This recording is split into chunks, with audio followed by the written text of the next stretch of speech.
What would you do if you discovered the woman you married was slowly erasing your son, cutting his hair, burning his clothes, destroying every reminder of the child's mother? Alistair Croft was seconds away from losing his little boy forever. But one early arrival home, one desperate cry, one horrifying moment of truth. That's all it took for everything to come crashing down. Ethan's cry ripped through the stately manor like a knife through silence. "Help, please." His tiny voice cracked as he stumbled into the gallery, clutching his head with shaking hands. The ends of his short blonde hair were smoking, thin wisps curling upward, filling the corridor with the faint smell of burnt keratin. His breath came in violent, panicked gasps as he fell to his knees, tears spilling down his soot-dusted cheeks. "Rosa!" he cried, voice trembling. "It hurts, Rosa!" The nanny, startled by the sudden shriek, dropped her laundry basket and ran. Her soft shoes smacked the marble floor as she slid toward the small body trembling on the ground. "Mi niño, Ethan, oh God, what happened?" Rosa whispered, falling beside him. She gently cupped Ethan's face, her voice shaky but soft. "Let me see. Let me see." Ethan shook his head frantically. "I didn't mean I was scared. I didn't." His words dissolved into sobs. Behind them from the study, Beatrice appeared in the doorway. Her hair was flawless, her gown untouched. But her face was twisted with guilt and fear. The kind that only comes from being caught doing something unspeakable. "Ethan," Beatrice snapped, though her voice wavered. "Stop crying. It was an accident. You need to calm down right now." Rosa's head snapped toward her, eyes blazing. "Accident? He's burned," Rosa hissed. Beatrice stiffened, her jaw tightened. She took a slow, calculated breath as if preparing a lie. "It was the lamp," Beatrice said, voice dripping with false calm. "He wasn't listening. He moved suddenly. I told him not to." Ethan squeezed his eyes shut, whimpering. "I didn't. She said she'd send me away." Rosa's heart clenched. "You threatened him." Before Beatrice could respond, something happened that none of them expected. The front door slammed shut downstairs. A familiar voice rose from the foyer. "Ethan." The deep, commanding voice echoed through the house. Beatrice's entire body froze. Her eyes widened with dread. Alistair was home hours early, unannounced. Ethan's sobs grew louder at the sound of his father's voice. "Daddy!" Rosa gasped softly. "Gracias." Beatrice's breath turned shallow. She backed away from the study doorway, as if distance could erase her involvement. "Rosa, take him to his room now. I'll handle Alistair." Rosa ignored her as Alistair's footsteps thundered up the stairs. "Ethan," he shouted again, panic rising. "Ethan!" His voice was sharper now, raw, terrified. Beatrice tried to intercept him, smoothing her hair quickly and stepping into the middle of the gallery just as he reached the top floor. "Oh, Alistair, you're home." He pushed past her without even hearing her. His eyes locked onto the scene instantly. Rosa kneeling on the floor, holding Ethan close. Ethan trembling, hair ends burnt and smoking, tears streaking his face. His tiny hands clutched the fabric of Rosa's apron in agony. Alistair stopped breathing. "What happened to him?" he whispered, voice hollow. Ethan reached toward him with shaking fingers. "Daddy?" He snapped back to life. He dropped to his knees, scooping him into his arms with trembling hands. "Oh God, baby, what happened? Who did this?" Alistair's voice broke as he touched his burnt ends gently, trying not to hurt him. Ethan cried into his shoulder.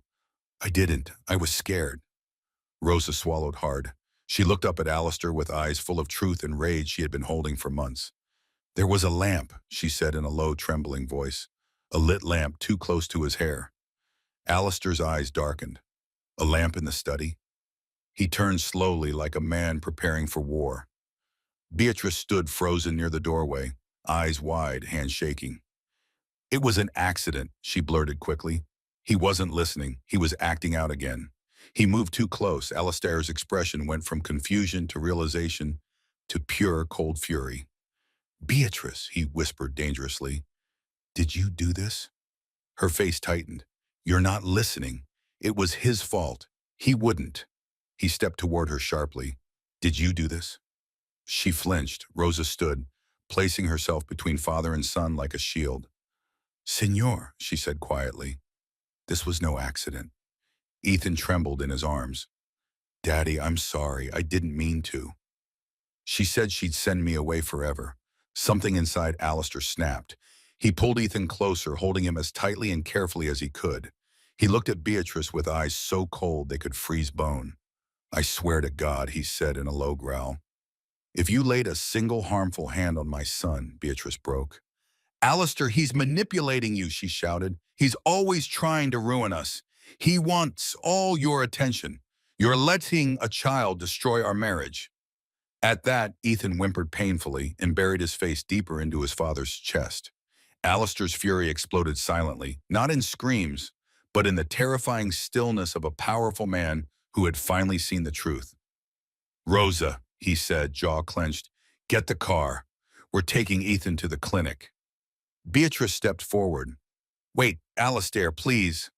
He didn't even look at her. He carried his shaking son down the stairs as Beatrice watched, knowing her perfect world was about to collapse. And he said only one thing as he walked away. Touch my son again, and you will never set foot in this house. The front door slammed behind them. Beatrice stood alone in the gallery, shaking. The nightmare had only begun. Ethan used to think the manor was too big for just 3 people. On good days, it felt like a castle. On bad days, it felt like a maze made of cold marble and closed doors. He padded down the long hallway in his socks, the polished floor reflecting his small reflection as he carried a stack of colored pencils pressed to his chest. His favorite spot was the little alcove at the end of the hall beneath a tall window that overlooked the garden. The light there was soft and warm, perfect for drawing. He sat cross-legged, spread out his papers, and pulled out the one he always kept on top. A woman with kind eyes and short hair, smiling down at a baby, his mother. Ethan traced the outline of the woman's face with his finger, the pencil hovering just above the surface. Hi, Mommy, he whispered. I'm going to make you prettier today. He started shading the hair, trying to remember the exact color from the one photo he'd seen. Rosa had shown it to him once while cleaning a drawer before tucking it away like a secret. Alistair never talked about it. He would just go quiet when Ethan asked and say, She was wonderful. You're a lot like her. Sometimes that made Ethan feel proud. Sometimes it made the manor colder. Ethan, Beatrice's voice snapped from the other end of the hall, sharp, annoyed. Why are these crayons all over the floor?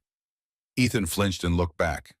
Beatrice stood with her arms crossed, perfectly styled in a fitted dress and heels that clicked against the marble. Her expression was already tight with irritation. They're colored pencils, Ethan said softly. You were just making a mess, Beatrice cut in again. Ethan's shoulders sank. He kept his eyes on the paper. I'll clean them up, he whispered. You should have done that the first time, Beatrice muttered. Honestly, this house looked like a museum before you. Rosa appeared from a side corridor carrying folded towels. Miss Beatrice, I can help Ethan put them away, she offered gently. Beatrice didn't even look at her. Just make sure he doesn't leave them lying around. Alistair almost slipped on one yesterday. Rosa gave Ethan a small, reassuring smile when Beatrice turned away. Don't worry, mi cielo, she murmured in Spanish. Your drawings make this place feel alive. Ethan smiled faintly and went back to his paper, but the words stuck. This house looked like a museum before you. Did that mean he ruined it? Downstairs in the kitchen that evening, the air smelled like garlic and roasting chicken. Rosa hummed softly as she stirred a pot. Ethan sat at the counter drawing as the TV murmured faintly in the background. Do you think Daddy will be home for dinner? Ethan asked. Rosa hesitated. Maybe, she said gently. He's very busy, you know. He said he'd try, Ethan replied more to himself than to Rosa. He always says he'll try. Beatrice swept in, scrolling on her phone. She glanced at Ethan's papers and stopped abruptly. What is that supposed to be? She asked. Ethan looked down at his drawing. My family.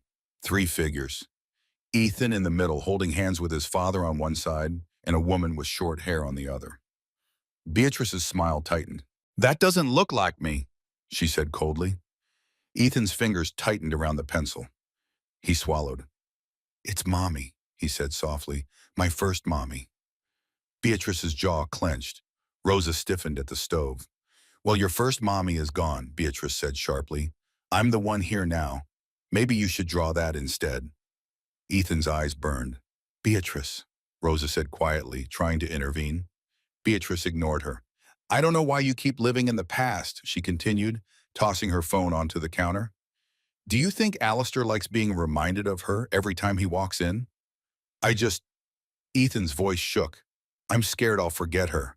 Beatrice rolled her eyes. You barely knew her, she muttered. You were a baby. Honestly, the drama. She grabbed a glass from the cupboard and poured sparkling water. Ethan looked down at his drawing again. His chest ached. He wanted to crumple the paper. He wanted to hide it, but instead he quietly drew a fourth figure beside his mother and father, a woman with straight hair and a tight smile. He didn't label that one. On weekends when Alistair was home, the manner felt different. He would lift Ethan high into the air in the living room, spinning him until he squealed. Higher, Daddy, he laughed. If I go higher, we'll hit the chandelier. He'd joke. They'd collapse onto the couch, breathless, and he'd kiss the top of his head. Beatrice would appear in the doorway, arms folded, watching. Alistair, he's going to fall, Beatrice would say. I've got him, he'd answer. Every time Ethan tucked himself under his arm, Beatrice's smile would strain just a little more. When Alistair brought Ethan small gifts from his trips, keychains, sketchbooks, cheap plastic crowns, he lit up. He'd run to his room, line them up carefully, and treasure every one.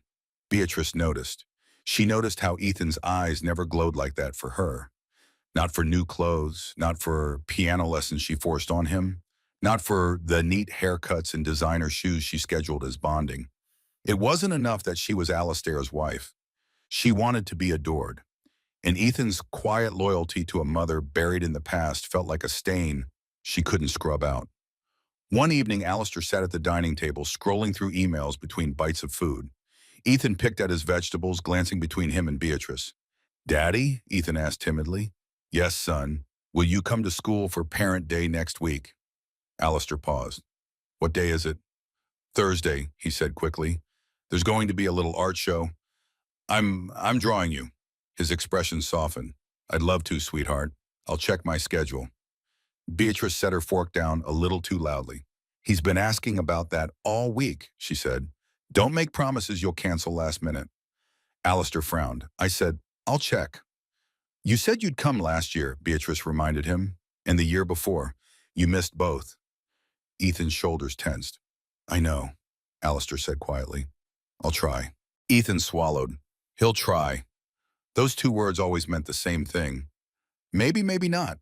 Beatrice saw the flicker of disappointment in Ethan's eyes, and something twisted inside her. If Alistair missed it again, who would Ethan blame? Not him. Never him.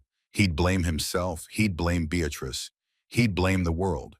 Beatrice's jealousy hardened into resentment. If this child didn't exist, my life would be perfect. The thought came uninvited, ugly, and sharp.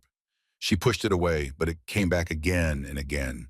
Every time Alistair chose Ethan over her. Every time he softened when he looked at his son. Every time he said, he reminds me of his mother. That night, Ethan sat on his bed with Rosa braiding his hair. Does Beatrice hate me? Ethan whispered quietly. Rosa's hands paused. No, mi amor, she said softly. She is confused, lost inside her own heart. Ethan stared at the wall. I try to be good, he said. Really, really good. I know you do, Rosa whispered, kissing the top of his head. You are a good mom. None of this is your fault. Ethan nodded, but his stomach still hurt. In the doorway, unseen, Beatrice watched them. The sight of Ethan content in Rosa's care, safe in Alistair's home, surrounded by reminders of a woman she could never replace, pushed something inside her over the edge. By the time the school's Family Heritage Day letter arrived, Beatrice's jealousy wasn't just a feeling anymore. It was a fuse, burning slow, waiting for the right spark. The envelope sitting on the kitchen island looked harmless at first. Just another school notice. But for Ethan, it was the most exciting thing he had seen in weeks. Family Heritage Day, he whispered as he tore it open. His eyes sparkled. He ran to Rosa, who was chopping vegetables at the counter. Rosa, look, we get to bring something from our culture or our family history. Can you help me pick something? Rosa smiled warmly, wiping her hands on her apron. Claro, mi cielo. What would you like to bring? Ethan hesitated, his fingers tightening around the paper. I want to bring something of my mom's, he whispered. Something that shows who she was. Rosa's heart swelled with both warmth and worry. And what are you thinking of? My mom had a necktie, Ethan said, voice soft but sure. The dark green one with the little gold patterns. Daddy kept it in the drawer by his bed. I want to show everyone who she was and that she was real. Rosa nodded slowly. We will ask your father when he comes home. But Ethan bit his lip. I already know where it is, he whispered. I found it once. I won't take it forever. Just for that day. Rosa hesitated. She didn't want to encourage sneaking around, but the yearning in Ethan's eyes was too deep to ignore. We'll do it the right way, Rosa said gently, with his permission. Unfortunately, Beatrice had already heard every word. She had paused at the kitchen doorway when she heard my mom in necktie, and the tightness in her chest grew with each second. Not again. Not another reminder of the woman she could never compete with. Beatrice stepped fully into the room, her voice sugary but stiff. What necktie are we talking about? Ethan stiffened. It's just my mom's necktie, he said quietly. For school, Beatrice blinked. For school, she repeated. Why do they need props or something? It's Family Heritage Day, Ethan explained. We all bring something from our family. I want to bring something of hers. Beatrice's smile faltered as jealousy flared. Sweetie, she said, walking closer and placing a hand on the counter. We don't need to dig up old things. You have me now. Rosa's jaw clenched, but she stayed silent. Ethan stayed firm. I still want to bring it. Beatrice exhaled sharply. Well, that's not going to happen. Ethan froze. What? You're not taking that necktie anywhere, Beatrice said, her tone sharpening. It's inappropriate. Ethan's eyes widened. But it's the only thing I have left from her girl. And that's exactly why it stays here, Beatrice said. It's delicate. You'll ruin it or lose it or it'll get dirty. No, Ethan shook his head, tears forming. I won't lose it. I'll be careful. I said no, Beatrice snapped. Rosa stepped forward. Miss Beatrice. It means a lot to him. Beatrice turned on Rosa. Stay out of this. Ethan's voice trembled. Daddy will let me. Something inside Beatrice cracked. Oh, don't you dare use him against me, Beatrice hissed. Alistair has more important things to worry about than some silly school show. Ethan flinched. Rosa stepped protectively behind him. Beatrice took a slow breath, forcing her voice calm. You don't need your mom's things, she said. You have me. That should be enough. Ethan's tears spilled over. You're not my mom.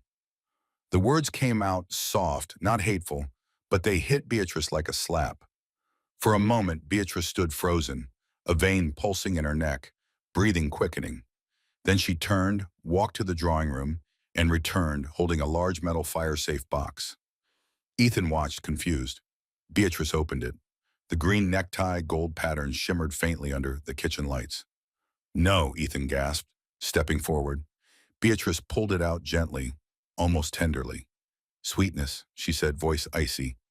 You're still living in the past, and you need to stop. Rosa's hand flew to her mouth. Miss Beatrice, please don't. But it was too late. Beatrice walked calmly to the gas fireplace in the living room. She flicked it on, flames rising with a soft whoosh. Ethan's little legs carried him across the room as fast as they could. No, that's mine. That's Mommy's. Don't. Please don't. Beatrice looked down at the necktie, at Ethan's trembling hands, at her own reflection in the glass fireplace door, and something bitter inside her erupted. You don't need this, she whispered. She dropped the necktie into the fire. Ethan screamed. The green silk curled instantly, gold threads glowing like embers as the flames devoured the last memory he had of his mother.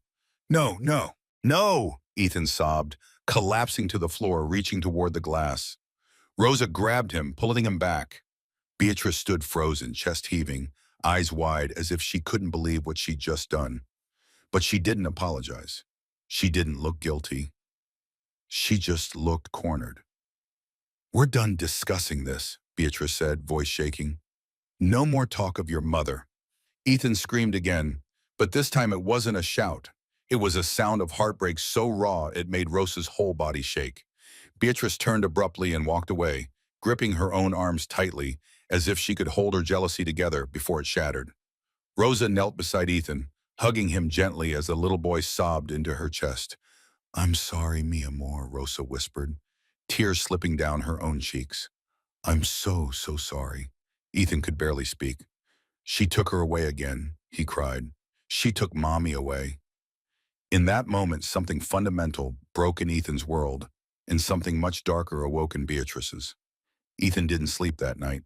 He lay in his bed with the covers pulled to his chin, staring at the spot on the wall where the dancing firelight still flickered in his imagination. Every time he blinked, he saw the green necktie curling into flames again, his mother disappearing a second time. He pressed his hands to his ears, trying to block out the echo of Beatrice's voice. "You don't need her. You have me." But he didn't. He never did. The manor that used to feel safe now felt like a giant with creaking bones and shifting shadows. Every footstep down the hallway made Ethan hold his breath. Around midnight, Rosa cracked the door open gently. "Niño," she whispered. Ethan didn't move. Rosa walked in and sat on the edge of the bed. "I brought you warm milk."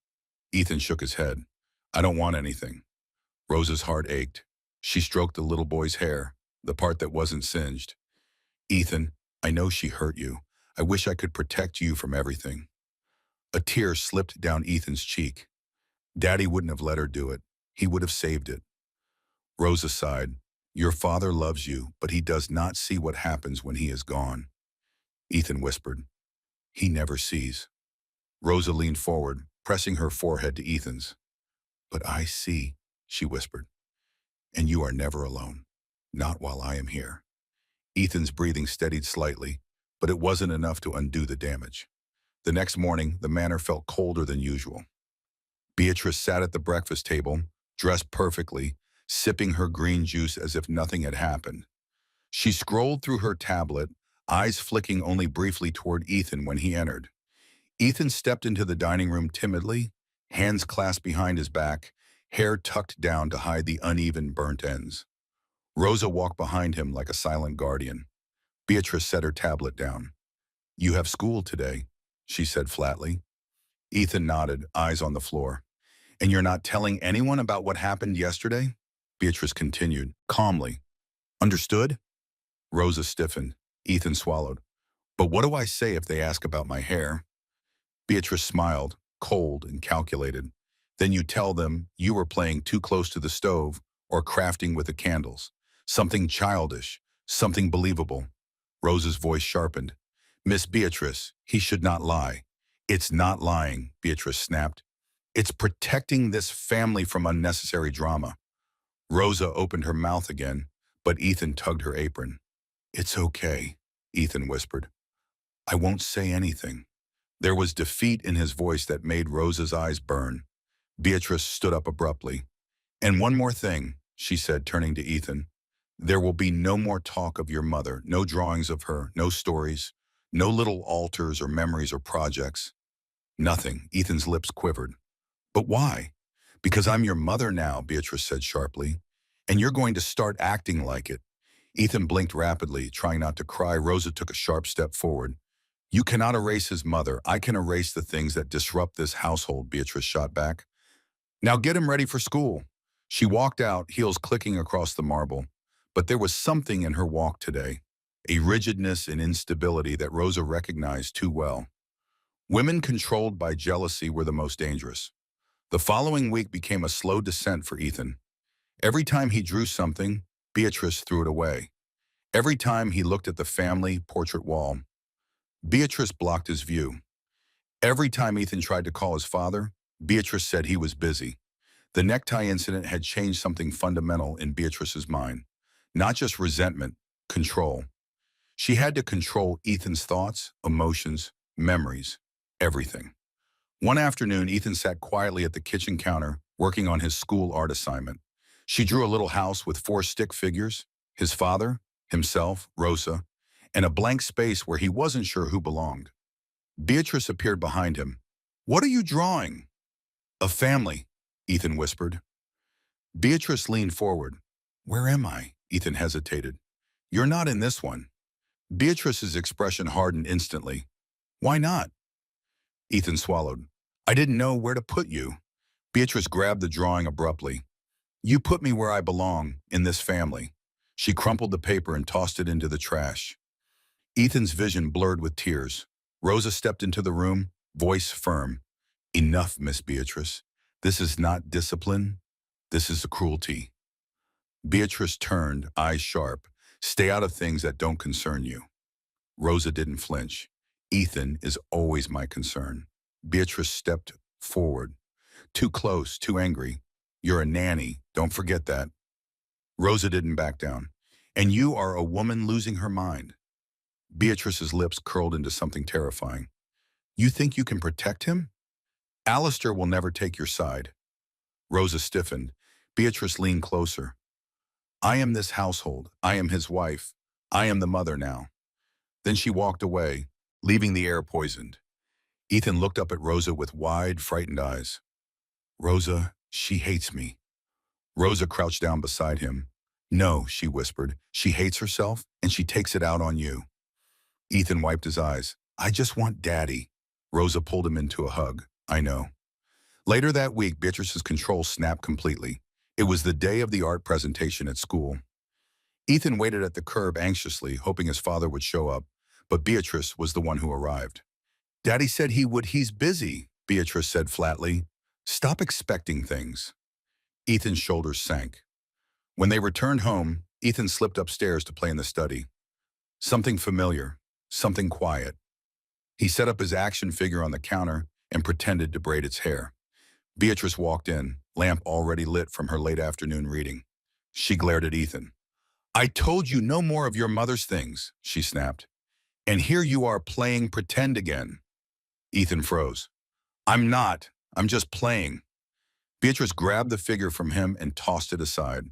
The lit lamp on the counter flickered dangerously. You listen to me, Ethan, Beatrice said, voice low and trembling. I will not compete with a dead woman. I will not. The light reflected in her eyes. Ethan backed away in fear. Beatrice stepped forward. You are going to obey me, or I will send you away forever. Ethan shook his head furiously, tears spilling. No, please. Then stop crying. Stop clinging to the past. Stop making me the villain. Ethan's heel slipped on the rug. He fell backward. His head brushed the counter. His hair, just the very tips, touched the open flame. A small crackling sound, a whiff of smoke, a tiny terrified cry. Beatrice's breath caught. No, no, no, but the damage was already done. Ethan cried out in pain. Rosa came running. Beatrice panicked. And the fuse that had been burning in Beatrice finally reached its end. The smell of singed hair spread through the study faster than either of them expected. Ethan stood frozen for half a second, eyes wide, lips trembling before the pain registered. The tiny burn wasn't deep, but it was enough to terrify him, enough to send him spiraling into a panic he couldn't contain.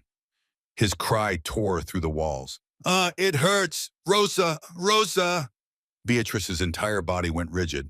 Stop it! Stop screaming, she hissed, grabbing Ethan's wrist, but Ethan wrenched away, shaking uncontrollably. Tears poured down his red cheeks as his small hands reached frantically for his hair. It hurts, Rosa. Please. His cries grew louder, echoing off the marble. Beatrice darted forward and grabbed Ethan's shoulders. Quiet.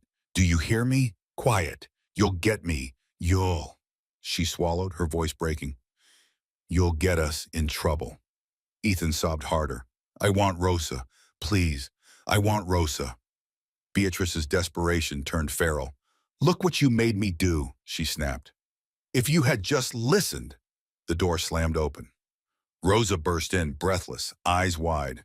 She froze for a split second at the sight of Ethan, shaking, hair smoking at the ends, tears streaking his face. Oh, Dios mío, Rosa whispered, rushing forward and enveloping Ethan in her arms. Mi amor, what did they do to you? Ethan collapsed into her, sobbing violently. It burned. She said she'd send me away. Please don't let her send me away. Please, Rosa. Please. Beatrice lifted her chin defensively. It was an accident. He moved too quickly. I told him to obey you. Rosa snapped, shielding Ethan with her body. To fear you, to forget his own mother? Beatrice's face flushed. I said it was an accident. Rosa lowered her voice, venom dripping from every word. There is no accident when a child is terrified of who he lives with. Beatrice's composure cracked. Tears welled in her eyes, but not from remorse, from fear. You can't tell, Alistair, she whispered shakily. Rosa, please, please don't. He'll blame me. He'll think I'm a monster. Rosa stared at her, stunned. You're worried about yourself. He's in pain. Beatrice's voice grew frantic.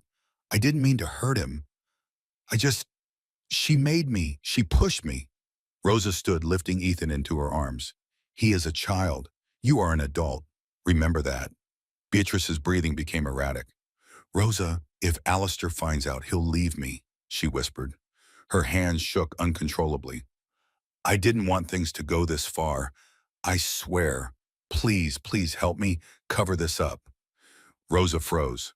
Oh no, she said, voice like steel. I will not lie for you. Beatrice stepped forward, grabbing Rosa's arm in a panic. Please, just this once, I'll change. I swear. Rosa yanked her arm away. I have watched you chip away at this child for months, she said. Now you've burned him. There is no covering this. Beatrice's face twisted with desperation. If Alistair leaves me, I'll lose everything, she said. Everything? Rosa didn't respond. She carried Ethan toward the study door. But before she could reach it, Beatrice whispered something that made Rosa's blood run cold. If you say anything, I will tell Alistair that you are the one who neglected him. Rosa stopped slowly. She turned. What did you say? Beatrice's voice trembled. I'll say you weren't watching him, that you let him near the lamp, that it was your fault. Rosa stared, stunned. You would lie like that, she whispered. Beatrice swallowed. I can't lose him. I can't. I panicked. I didn't mean. Rosa shook her head, clutching Ethan closer. Threaten me all you want. I won't be silent. She walked out, leaving Beatrice trembling in the doorway. As they reached the top of the grand staircase, Ethan sobbed into Rosa's shoulder. Rosa. She said she'd send me away and Daddy wouldn't know. Rosa kissed the top of his head gently. No one is sending you anywhere, mi amor, she whispered. Not anymore. Ethan clung to her like a lifeline. In his room, Rosa sat him on the bed, trying to calm his trembling breaths. It's okay, Rosa whispered. Just breathe. I'm here. Ethan cried harder. Rosa, will Daddy be mad at me? Rosa shook her head. Oh no, Carino. He will be furious, but not at you. Before Rosa could say more, Ethan's breathing shifted. He suddenly gasped, short, sharp, scared. His chest rose and fell too fast. His little hands trembled violently. Panic attack. Rosa had seen it before. It's okay, Rosa whispered. Slow breaths. Look at me, Ethan. Look at me. Ethan tried. He failed. He cried harder. Rosa wrapped both arms around him, rocking him gently. You are safe, she whispered into Ethan's hair. You are safe. But Rosa didn't feel safe because she had no idea how far Beatrice would go or how soon she might try again. Beatrice didn't leave the study right away. She stood gripping the edge of the counter, staring at the lamp flame until her vision blurred. She could still hear Ethan cry, echoing in her skull. Her breath hitched as a wave of panic slammed into her chest. What have I done? She whispered. She wasn't asking for forgiveness. She was asking how she would survive this. She splashed water on her face and practiced her expression in the mirror. Soft, fragile, innocent. But no matter how many times she lifted her chin just so her eyes betrayed the chaos inside. Alistair can't see me like this, she whispered. He can't know. She blew out the lamp, wiped down the counter, smoothed her dress, and left the study, only to freeze when she heard Rosa's voice carrying down the hall. She threatened to send me away. Beatrice's stomach dropped. How am I supposed to protect him, Rosa? Ethan cried faintly. How? Beatrice pressed her back against the wall, breath trembling. Rosa lowered her voice, trying to calm him. Your father will protect you, mi amor. I promise. No. Ethan's voice broke. She said, Daddy won't believe me. She said she'll lie. Beatrice felt the blood drain from her face. She clutched the banister to keep from collapsing. She wanted to scream. She wanted to run. She wanted to disappear. Instead, she forced herself downstairs. Every step felt like walking through water. She paced the living room, whispering, "You can fix this. You always fix things. Just think." But thinking didn't help. What once felt like control now felt like a cliff she was hanging from by one shaking hand. She glanced at the fireplace. The ashes from the necktie had cooled into gray smudges on the grate, a symbol of what she had destroyed and what she was about to lose. She sank onto the couch, cradling her head. What if Alistair left her? What if he kicked her out? What if she ended up with nothing? Her breathing quickened again. "No," she whispered fiercely. "I won't let that happen. I won't." She stood abruptly and marched toward the staircase. If she could get to Ethan before Rosa twisted the story, if she could apologize, manipulate, reshape the narrative, maybe she could still survive this. But halfway up the staircase, she heard footsteps. Rosa was coming down with Ethan in her arm, bundled in a blanket, still crying softly. Beatrice stepped aside. Rosa didn't look at her. "Where are you taking him?" Beatrice demanded. "To get water," Rosa said coldly to help him calm down. "You're not going to tell him," Beatrice snapped. "You promised you wouldn't." Rosa turned sharply. "I promised nothing," she said, "and he deserves the truth." Beatrice's voice dropped to a harsh whisper. "If he leaves me, I'll ruin you. I swear I will." Rosa didn't blink. "You already ruined yourself." She carried Ethan toward the kitchen. Beatrice's breathing faltered. She backed against the wall, hands shaking violently. "No, no, this can't be happening." Then a sound shattered the silence. The front door slammed open. Beatrice froze. Footsteps, quick, heavy, urgent, hit the marble floor downstairs. A familiar voice rang out. "Ethan." Beatrice's heart stopped. "No," she whispered. "He's early. He wasn't supposed to be home." "Ethan!" Alistair shouted again, voice laced with terror. Rosa gasped from the kitchen. Ethan's head jerked up. Beatrice felt her knees weaken. The lie was about to explode. The truth was about to surface, and nothing, no manipulation, no excuse would save her now. Alistair didn't walk into the manor. He stormed into it. The echo of his footsteps ricocheted across the marble floor as he dropped his briefcase and loosened his tie with a frustrated tug. He'd planned to surprise Ethan with his favorite toy. It had been a long week, and the cancellation of his meeting gave him a rare chance to be home early. But the moment he stepped inside, something felt wrong.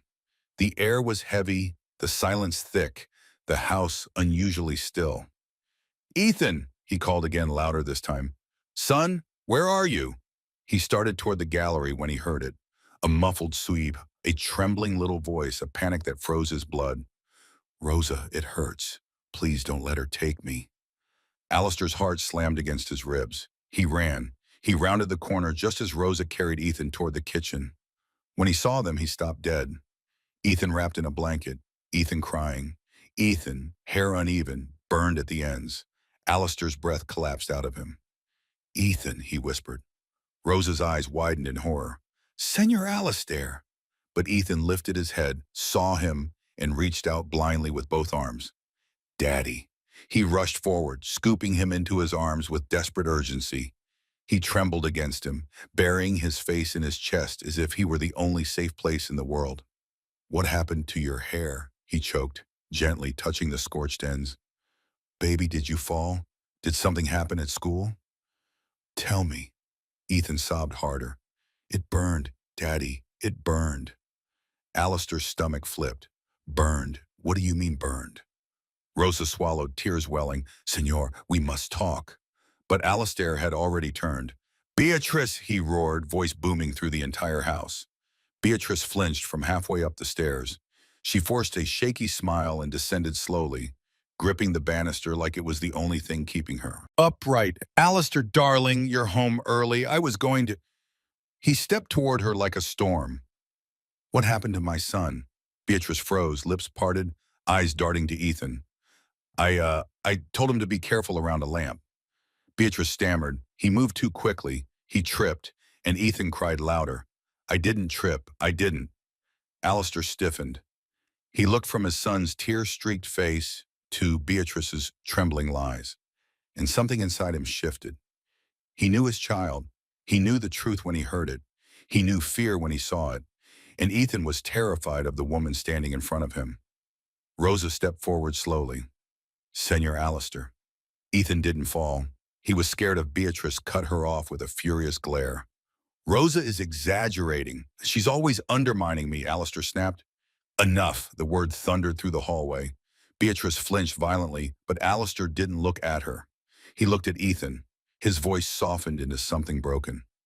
Son, tell Daddy what happened. I'm right here. I'm listening. Ethan hiccuped through sobs. His little fingers clutched his shirt tightly. She said she'd send me away. Ethan whispered. She told me to stop talking about Mommy. She said I was bad. Then she held a lamp and I got scared. I tried to move away, but my hair touched it. Alistair's blood turned to ice. He slowly looked at Beatrice, not confused, not unsure, not hopeful for an explanation, just shocked disgust. You threatened my son, he whispered. You burned him. Beatrice shook her head rapidly. No, I didn't. He misunderstood. Children exaggerate. Alistair took a slow, deadly step toward her. Tell me the truth. She inhaled sharply, chest rising and falling rapidly. Alistair, please. It wasn't what it looked like. I lost my temper. He kept pushing me. He kept provoking. Rosa gasped. Provoking? He is a child. Beatrice snapped at her. Stay out of this. No. Alistair roared inches from her face. You stay out of my son's life. The words shook the entire hallway. Beatrice stepped back as if struck. Alistair, you don't mean that, she whispered. Oh, I mean every bit of it, he said coldly. Pack your things. Her lips parted in shock. What? You're done here? His voice was a blade. Beatrice's eyes filled with tears, not remorse, but terror. You're throwing me out over him, over a brat who doesn't even. Alistair's fury exploded. Finish that sentence, he warned, voice low and lethal. And I swear you won't walk out. You'll be dragged out. Beatrice choked on her words. Rosa stepped between them, clutching Ethan protectively. Alistair tightened his hold on his son and whispered to Rosa, get the car ready. Then he turned to Beatrice one last time. You hurt my son. You terrorized him. You destroyed things that mattered to him. And you lied to me in my own home. Beatrice trembled. Alistair, please, I can do better. No, he said softly, bitterly. You won't. Not with my child. And he walked out with Ethan in his arms. Beatrice collapsed onto the stairs, sobbing, not for Ethan, but for herself. Her world was unraveling, and she had no one to blame but herself. The driveway lights glowed as Rosa slid into the front passenger seat of the sedan. Alistair carefully buckled Ethan in the back, adjusting the seatbelt as gently as if he were made of glass. Daddy, Ethan whimpered, still shaking. Are we going to the clinic? Yes, Alistair whispered, brushing his cheek. Just to make sure you're okay. He shut the door and turned just as Beatrice stumbled out the front door, makeup streaked, hair disheveled, barefoot on the cold stone. Alistair, wait. He didn't. He climbed into the driver's seat and started the engine. Beatrice ran toward the car, slamming her palm on the window. Alistair, please, I can explain. Just listen. He rolled the window down an inch. Step away from the car, he said. Now, tears streamed down her face. I didn't mean to hurt him, Alistair. I swear. He pushes me. He reminds you of his mother, he snapped. Yes, he does. And thank God for that. Beatrice's breath hitched. You love him more than me, she whispered. Alistair stared at her, eyes cold. He is my son, he said. My flesh, my blood, my responsibility. Loving him shouldn't have made you jealous. It should have made you better. Beatrice covered her mouth, shaking. I was scared, she whispered.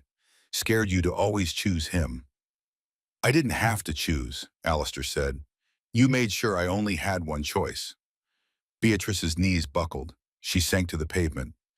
Don't leave me, she whispered. Please. I can't lose this life. I can't. Alistair shook his head. You lost it the moment you hurt him. He drove off. Beatrice crumpled on the driveway, sobbing into her hands. Inside the car, Ethan clutched Rosa's hand tightly. Daddy, Will she follow us? He whispered. No, Alistair said gently. She won't ever get near you again. The reassurance made Ethan cry again, this time from relief. Rosa looked at Alistair, seeing a man fighting guilt, fear, and rage. She placed a hand on his shoulder. You saw the truth today, she whispered. That is what matters. Alistair nodded, jaw tight. I should have seen it sooner, he whispered. He tried to tell me I wasn't listening. Rosa shook her head. You are listening now. Ethan whimpered softly from the back seat. Daddy, please don't let her send me away. Alistair nearly broke. He pulled over to the side of the road, turned around, and cupped Ethan's cheeks gently. Son, he whispered, voice cracking, I would burn the entire world down before I let anything take you from me. Ethan's tears slowed. He leaned forward and hugged him as tightly as he could. I love you, Daddy. Alistair closed his eyes. I love you more.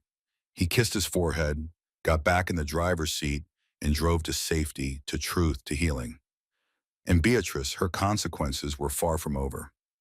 Alistair carried Ethan through the clinic doors as if he were the most fragile thing he'd ever held. Rosa hurried beside them, her hand on Ethan's back, whispering soothing words. A nurse at the reception desk looked up. Sir, is he? He was burned, Alistair said, voice tight with controlled panic. His hair caught fire. I need a doctor now. The urgency in his tone made heads turn. The nurse immediately stood. Right this way. They were led into a private examination room. The bright lights made Ethan squint and tighten his grip around Alistair's neck. I'm here, sweetheart, he murmured, stroking his back. I'm not going anywhere. A pediatric doctor entered, gentle and calm. Hi, Ethan. I'm Dr. Vance. I'm just going to take a little look, okay? Ethan whimpered and buried his face deeper into his father's chest. It's okay, Alistair whispered. She's here to help. Slowly, Ethan loosened his grip enough for the doctor to examine his hair, scalp, and the small reddened patch of skin near his ear. It's superficial, Dr. Vance said gently. It didn't burn the skin deeply. We'll treat it with cooling gel and check for any inhalation risk, but he's safe. Alistair let out a breath he didn't realize he was holding. His shoulders wagged, leaving devastating, consuming him at once. But Dr. Vance added carefully, the emotional trauma seemed significant. Ethan curled up on the exam table, knees to his chest, trembling. Rosa rubbed his back softly. He's been very frightened, Rosa whispered. Alistair's jaw clenched. How did this happen? Dr. Vance asked gently. Ethan looked up, lips trembling. My stepmom, he swallowed hard. She had a lamp. She got mad. She said she'd send me away. I got scared and then he dissolved into tears. Alistair's face contorted with rage and grief. He placed a shaking hand on his son's head. Shh, son, you're safe now, he whispered, though his own voice trembled violently. Rosa met his eyes silently, urging him to stay strong. Dr. Vance nodded slowly. I'm required to report this, she said. We'll need to make a statement about the incident. Burns in children, especially involving fear responses, must be documented. Do it, Alistair said immediately. Whatever it takes. Ethan reached for his hand. He held it tightly. A few minutes later, a soft knock came at the door. A police officer and a social worker stepped inside. Mr. Croft, the officer asked. Alistair stood, shifting into protective instinct. Yes, we received a mandatory call from the doctor. We need to ask what happened. Alistair nodded and sat beside Ethan again, holding his hand. Ethan's breathing sped up at the sight of uniforms. Daddy, am I in trouble? He whispered. Alistair pulled him close. No, sweetheart, not at all. The social worker knelt down to Ethan's level. Hi, Ethan. My name is Miss Evelyn. You're very brave. We just want to understand what scared you. Ethan glanced at his father, then at Rosa, then at his own hands. She said I was bad, Ethan whispered. She said Daddy loved me more than her. She yelled a lot. She said she'd send me away. Alistair shut his eyes, his heart breaking. And then what happened? Evelyn asked softly. Ethan swallowed hard. She held a lamp. I got scared and tried to move away, but my hair touched it and then it hurt. And then Ethan's tiny voice cracked. And then I cried. Evelyn nodded slowly. Thank you, Ethan. That was very brave. Alistair's breathing grew uneven as the weight of the truth settled in the room like a storm cloud. The officer turned to him. "We will be filing a report. The stepmother will need to be questioned." Alistair's face hardened. "I want her removed from my home immediately." "We can act on that," the officer said. "We'll send a team." Ethan squeezed his father's hand tightly. "Daddy," he whispered, "are you mad at me?" Alistair froze. He knelt in front of him, tears burning in his eyes. "Ethan, son, look at me." He lifted his trembling chin. "I'm not mad at you," he whispered. "I'm angry at myself. I should have protected you. I should have listened. I should have been home more, but I promise you." His voice broke. Rosa placed a gentle hand on his shoulder. "Senor, you are here now. That's what he needs." Ethan reached out and wiped a tear from his father's cheek with his small thumb. "It's okay, Daddy," he whispered. "I'm okay now." But he wasn't. Not yet. And Alistair knew it. The officer and social worker stepped out to file paperwork, leaving the family alone for a moment. Rosa sat beside Ethan, humming softly, an old lullaby Ethan's mother used to sing. Ethan leaned into her, exhausted. Alistair stared at the floor, hands clasped, face anguished. "He was supposed to be safe in my home," he whispered. "How did it get this bad without me noticing?" Rosa sighed softly. "You trusted someone who did not deserve your trust," she said. "But Ethan never stopped loving you." "Never," Ethan nodded weakly. "Never, Daddy." He pulled him gently onto his lap, hugging him as if trying to hold the pieces of his heart together. Just then, Evelyn returned. "Mr. Croft," she said kindly, "we need Ethan to stay for a bit longer. A child trauma counselor will speak with him." Alistair nodded. "Anything he needs?" Evelyn smiled gently at Ethan. "You're very brave and you're safe now." Ethan looked up at his father. "Will you stay with me?" he whispered. Alistair squeezed his hand. "I'm not leaving your side," he said. "Not again."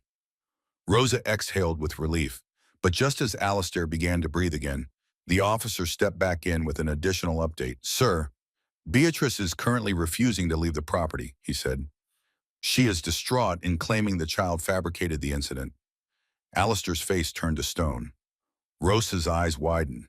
"Dios mío," the officer continued. "We're sending backup. She's becoming unstable." Alistair slowly stood, eyes blazing with a calm fury. "No," he said. "I'll go back." Ethan panicked instantly. "Daddy, no, don't leave." He leaned down and kissed his forehead. "I won't be long," he whispered. "But I need to make sure she never comes near you again." Rosa took Ethan's hand. "We'll stay here, mi amor. Your father will handle it." Ethan clung to Rosa, eyes watery and frightened. Alistair looked at him one last time. Then his expression hardened. Determined, protective, unshakable. He walked out of the room, and the man returning to his manor was no longer confused or blind. He was a father with a mission, and Beatrice had no idea what was coming.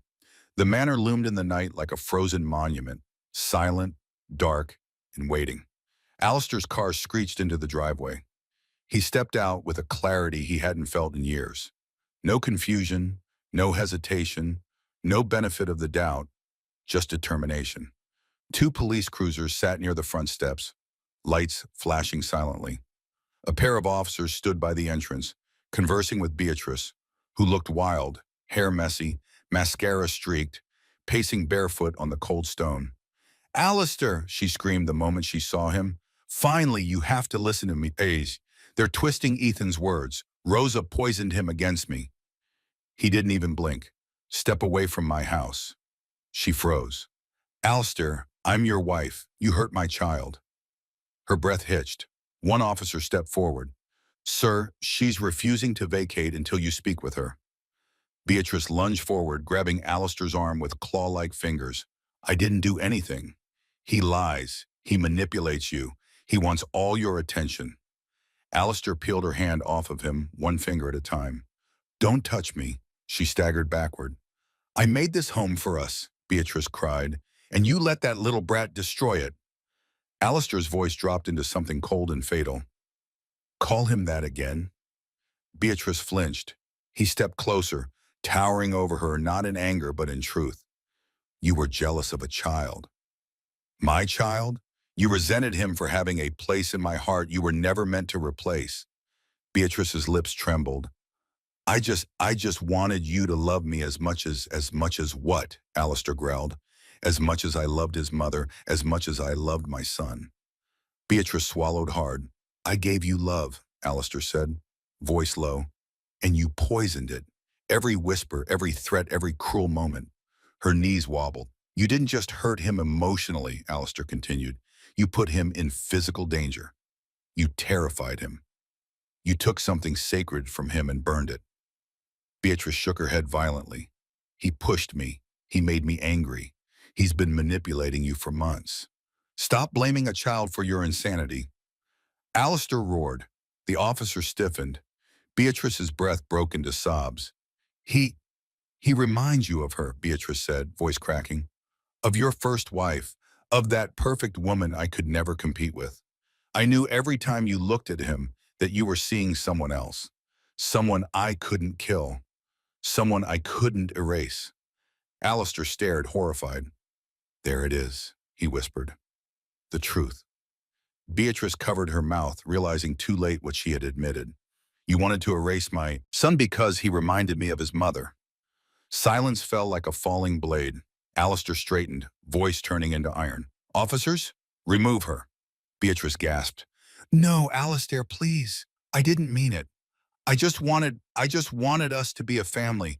You were given a family, Alistair said, and you destroyed it with your own hands. The officer stepped forward. Beatrice backed away, shaking. No, no, Alistair. Please don't let them take me. You lost that right when you laid a hand on Ethan, Alistair said. Beatrice screamed as the officers gently but firmly escorted her to the cruiser. Alistair turned his back, the door shut. The police cars drove away. The manor grew silent again, but this time it was the silence of a war finally over. Alistair walked inside, the weight of guilt crushing his chest. Every step felt heavy, like he was walking through the consequences of every moment he hadn't been there. He looked around the living room at the fireplace where the necktie burned, the charred remnants still faintly staining the grate. He exhaled shakily. How did I not see it? He whispered to the empty room. How did I miss the signs? His knees buckled. For the first time in years, Alistair Croft sank onto the cold marble floor and wept. And in that moment, something in him changed forever. Ebon's stories, the healing father, son, and the weight of love. When Alistair returned to the clinic, the first thing he heard was Ethan's soft voice echoing down the hallway. Rosa, will Daddy come back? Rosa's voice wavered. Of course, he will, mi amor. He just had to take care of something. Did he go to yell at Beatrice? Maybe a little. Ethan sniffled. I don't want her to come back. She won't, Rosa said firmly, ever. Alistair stepped into the doorway. Ethan turned, eyes red, cheeks damp, hair uneven, and his whole face lit up with fragile hope. Daddy. He crossed the room in 3 strides and scooped him into his arms, holding him tight, burying his face in his hair. I'm here, he whispered. I'm right here. Ethan wrapped his arms around his neck and sobbed into his shoulder. Am I still staying with you? Alistair pulled back, cupping his cheeks gently. You're never leaving my side again, he said, voice strong despite the tremor in it. Not for a single moment. Promise, he whispered. I swear. He kissed his forehead. Rosa smiled behind them, relieved. Alistair sat with Ethan on the bed, his arm wrapped around him as he leaned into him. Son, he said softly, I need to tell you something important. Ethan looked up. None of this was your fault, not a single bit. I should have protected you sooner. I should have listened. I should have been home more, but I promise you. His voice wavered. I will make it right. I will fix what she broke. Ethan touched his face. You're fixing it now. Alistair's throat tightened. A knock came at the door. Social worker Evelyn stepped inside. Mr. Croft, she said, we need to discuss Ethan's safety plan, moving forward. Alistair nodded. He's staying with me permanently. Evelyn smiled. We're already filing for emergency protective orders. Beatrice will have no contact. A trial will follow. Alistair kissed Ethan's hair. Good. Ethan looked up timidly. Daddy, will Rosa stay too? Rosa's eyes widened. Ethan, Alistair answered without hesitation. If Rosa wants to, she has a home with us. Always. Rosa's voice trembled. Of course I want to, mi amor. Ethan hugged her tightly. Evelyn cleared her throat gently. Ethan, would you like to tell me how you're feeling? Ethan looked at Alistair first. Is it okay? He whispered. Yes, he said, brushing his cheek. I'll be right here. Ethan took a deep breath. I feel scared, he said softly, and sad, and a little bit safe now. Evelyn nodded. That's very brave, Ethan, Ethan continued. I don't want to go back to that house unless Daddy and Rosa are there. I don't want lamps anymore, or dark hallways, or stairs. Alistair's heart cracked all over again. You won't, he whispered. Evelyn smiled kindly. We'll arrange therapy, support, anything he needs. Thank you, Alistair said firmly. After she left, Alistair shifted Ethan onto his lap and held him close. Daddy, Ethan whispered. Yes, son, can we go home? He nodded. But not that home, he said gently. A new one. Just us. Somewhere warm. Somewhere safe. Ethan rested his head on his chest. I want that. I do too, Alistair murmured. And in that clinic room, quiet, dim, but safe, the healing finally began. 2 months later, Ethan stood barefoot on the balcony of their new penthouse, wrapped in a soft blue sweater, his hair neatly trimmed and growing back healthy. The city lights twinkled beneath him, like stars turned upside down. Alistair walked out with 2 mugs of hot cocoa. Rosa followed with a knitted blanket. Stargazing time? Alistair asked with a smile. Ethan nodded eagerly. Yes. He sat on a cushioned bench, Rosa beside him, Alistair on the other side. They wrapped the blanket around the 3 of them. Ethan took a sip of cocoa and leaned against his father. Daddy? Yes, son. Do you think Mommy can see me? Alistair smiled softly, his eyes warm. I think she's been with you every day, he said. And she's proud of you. So proud. Ethan smiled, a real one. Soft, healing, hopeful. Rosa placed her hand on Ethan's back. She would be proud indeed. Ethan looked up at the sky and, Daddy? Yes, I like this family.